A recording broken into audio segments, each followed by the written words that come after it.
So, maraming talsik. So, buti sana kung ibang talsik yun. Ay, pasiriti ko, be! So, dito tayo mamimintura. Silver for high temp. So, ito na guys yung resulta ng ating ginawa, no? So, medyo maganda na siya.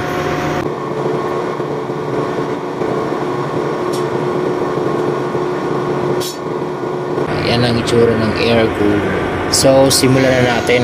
6, 5, 4, 3, 2, 1. You'll never have the sacred stone.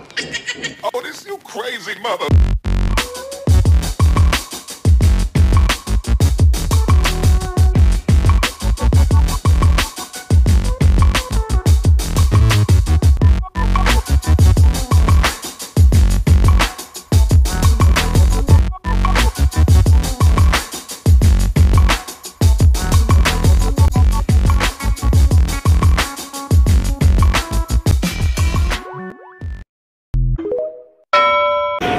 So, what's up sa inyo mga kamay?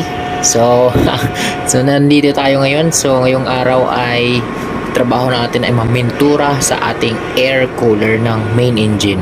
So, ngayon nasa dry dock kami. Tinanggal yung mismong air cooler, no? So, ngayon yung frame yung natira. So, pinakatukan sa amin, pinalinisan, pinapinturahan. So, kahapon napinturahan na yung baba ng dilaw na ballast paint.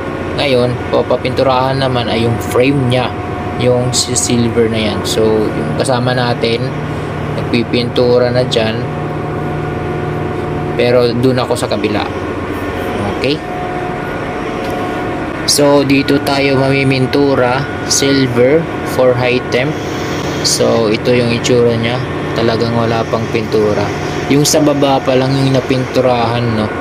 Yung sa may ballast paint. Okay, so ito yung pipinturahan natin, yung frame. So, nakapintura na yan, pula, primer. So, next is yung silver naman. Tingnan natin sa baba. Yan ang itsura ng air cooler. So, simulan na natin.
So ito na guys yung resulta ng ating ginawa, no. So medyo maganda na siya. Tapos yung frame na miturahan na rin ng maayos. Yan. Yan. So high temp yan, silver. Kasi mainit yan dyan. Sa frame ng air cooler. Lalo dyan sa taas sa may air inlet. Mainit talaga yan. Kaya may air cooler. Yung hangin, pinapalamig niya dyan. So ito naman yung itsura natin after mamintura. So maraming talsik. So buti sana kung ibang talsik yun. Ay, pasiriti ko, be.